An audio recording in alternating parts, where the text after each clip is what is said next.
What's up, Taiwan? I'm Erika Liu with news from here in Taiwan and around the world. Taiwan President Lai Ching-te says he's going to take controversial reforms passed by the legislature to the Constitutional Court. The reforms have triggered widespread protest among those who fear the country's democracy could be under threat. Louise Watt reports. It's a fight that started in the legislature, spread to the streets, and now is set to go to court.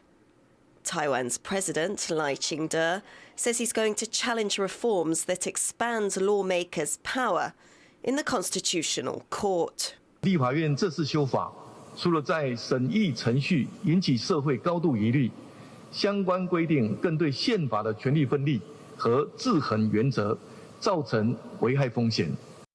The reforms enacted by the opposition-dominated legislature will allow lawmakers to summon anyone to provide testimony and materials to investigatory hearings, including the president. Refusing to appear or making false statements could result in 1 year in prison. Lai's party, the Democratic Progressive Party, or DPP, says it's a power grab. But the opposition says the changes are necessary to allow for better government oversight and to help combat corruption. 人民没有吃的权利嘛？台湾已经成为皇帝制、中央集权、专制压迫的政府嘛？ It could take months for the Constitutional Court to make a ruling. Lai says he's also filing for a temporary injunction, so the reforms are likely to be stayed until there's a ruling. If it does pass and get implemented, then it's going to give the legislative yuan, the Taiwan's parliament, a greater ability to investigate government agencies. And that, some might say, is great. But then the other side of that, which is the DPP's view, is that it's going to seriously impair executive branch agencies' ability to do their job. Barely a month in office, the newly elected Lai says he doesn't oppose reforming the legislature. What he objects to is the expansion of power. But what has people worried most is how quickly the reforms were pushed through, with hardly any debate.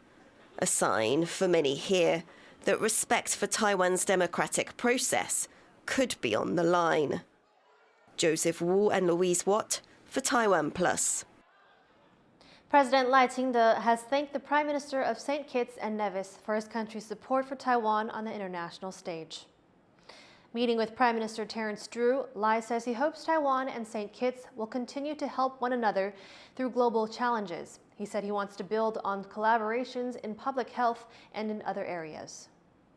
除了医疗公卫，我们两国也会在农业技术、妇女赋权等各领域继续加强合作。 Electric vehicles have become increasingly popular in Taiwan in recent years, but some new EV owners are encountering roadblocks when looking for affordable insurance plans. Wesley Lewis reports. With their streamlined designs and self-driving technology, electric vehicles have become an increasingly common sight on Taiwan's roads.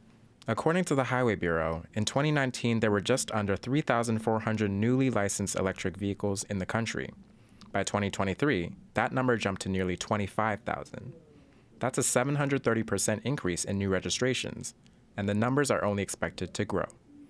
But new EV owners may have trouble with a key part of responsible car ownership, finding insurance plans.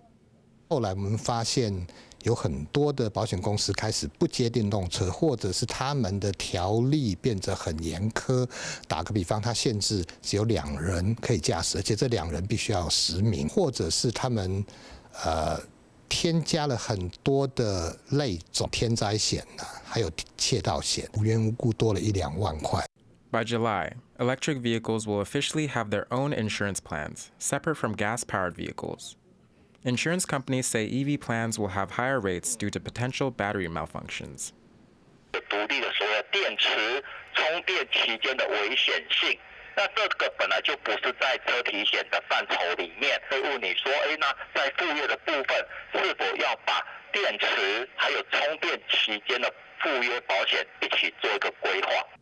EV car owners who choose to include the battery in their insurance plans can expect to pay 6 to 9% more than for gas-powered vehicles. Insurance brokers say the number of accidents and settlement claims for EVs have been high in recent years, which may lead to even higher rates for EV insurance.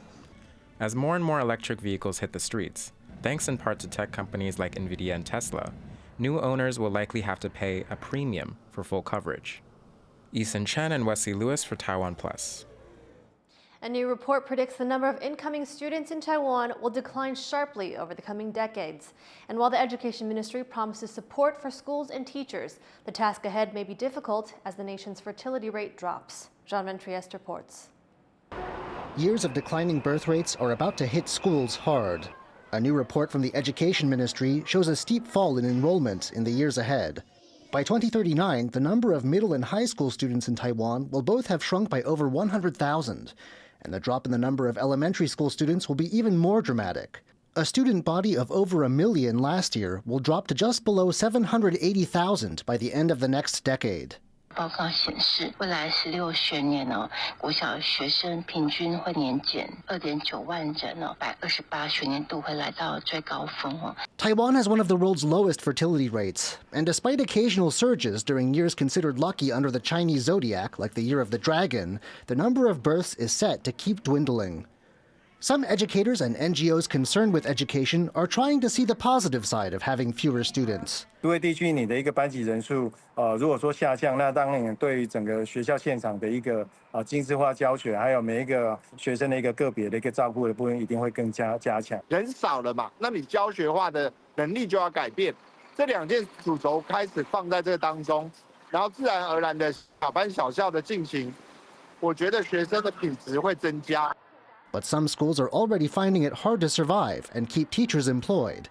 And that problem shows signs of getting worse in the coming years. Luffy Li and John Van Trieste for TaiwanPlus. At least 22 people are dead after a fire at a lithium battery factory near Seoul. 18 of them were Chinese nationals. Firefighters are still searching for missing people. The fire reportedly broke out Monday morning after an explosion at a battery storage warehouse owned by battery maker Erika. A court in the Philippines has acquitted a leading critic of the country's war on drugs nearly 7 years after she was arrested. Former Senator Leila de Lima was charged in 2017 with taking bribes from drug dealers and with conspiracy to sell drugs. The court has now dismissed the case. De Lima was a fierce critic of former Philippine President Rodrigo Duterte's war on drugs, which saw thousands of people killed.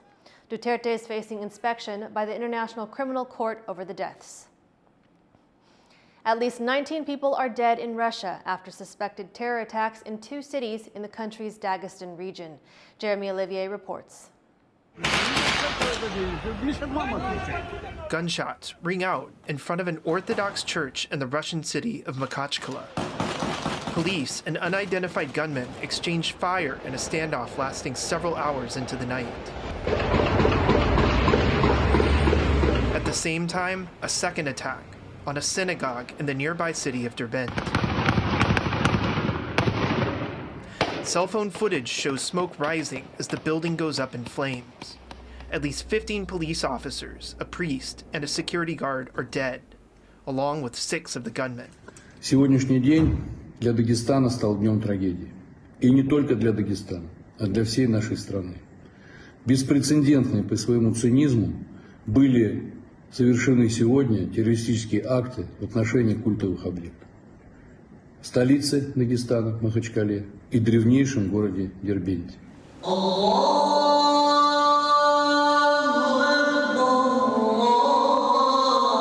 This area in the North Caucasus region of Russia is predominantly Muslim, with small Christian and Jewish minorities, and it has a history of Islamist violence. Since October and the start of Israel's war in Gaza, officials have increased security around synagogues. That was after a mob stormed the airport, angry that a flight from Israel had landed in the region. No group has officially claimed responsibility for the attacks, but officials say they are aware of the organizers and what they were trying to achieve. Будут проводиться последующие оперативно-розыскные и следственные мероприятия до выявления всех участников этих спящих ячеек, которые, безусловно, готовились и которые, безусловно, подготавливались, в том числе и из-за рубежа. This is the second attack in Russia in just 3 months. after Islamic State militants killed 145 people at a concert in Moscow. Dagestan has started 3 days of mourning as officials continue to search for answers. Dolphin Chen, Harrell Hughes, and Jeremy Olivier for TaiwanPlus. North America is buzzing with the sound of trillions of cicadas. As Leslie Lau reports, the American South and Southwest is currently witnessing a double emergence that happens only once every 200 years. It's like something out of a horror movie. Cicadas everywhere, as far as the eye can see, trillions of them. If by some miracle you don't see them, you definitely hear them. That noise is the male cicadas trying to attract females with mating calls. The synchronized songs can hit over 100 decibels, louder than a lawnmower. They come out and they do the two best things they're known to. They'll sing at the top of their voices and they pee in the wind. For cicadas, there is power in numbers. Their whole survival strategy is to come out in such large numbers that all the available predators can eat all the cicadas they want, and there's still millions left. And the predators get sick of eating them. Luckily for those in the area, what's happening right now in North America happens only once every 200 years or so. Cicadas spend most of their lives underground. They emerge when they reach adulthood to mate and die shortly afterwards.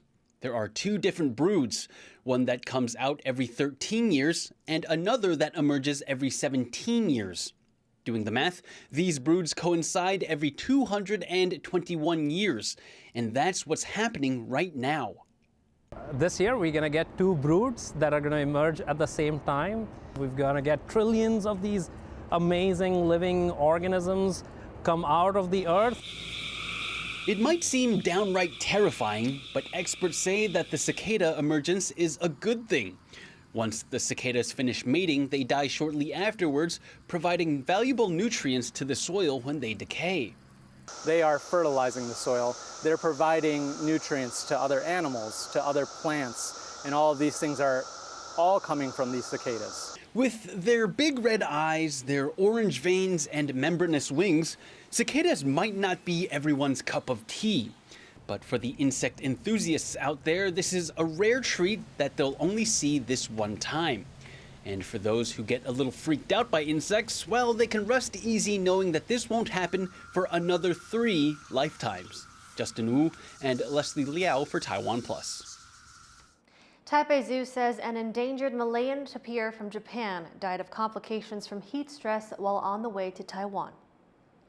The 2-year-old male tapir named Hideo was being transferred from Yokohama Zoo as part of an exchange. Taipei Zoo says the animal showed no signs of life upon arrival. An autopsy conducted by National Taiwan University veterinarians revealed Hideo died from systemic circulatory failure, an organ failure caused by heat stress.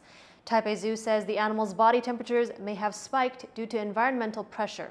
They say they plan to investigate every stage of the transit process to pinpoint potential causes. 究竟是什么样的一个样态引起紧张，引起他觉得是受到了压迫？那这个时候我们就必须把整个运送过程摊开来，每一个环节都要检查。 Fans of wine and scuba diving rejoice. People can now test the depths of their love of the vine with a new diving activity. A business in Tainan is letting people dive for bottles of wine stored on the sea floor. The bottles are stored up to 20 meters under. Experts say that the environment underwater can speed up the wine's aging and produce a much smoother product. Thank you for watching What's Up Taiwan. You can visit the TaiwanPlus website or follow our social media for more stories from Taiwan and around the world. Finally, check out these humanoid robots playing soccer and making coffee at the World Intelligence Expo in China. I'm Erika Liu. Take care and see you next time.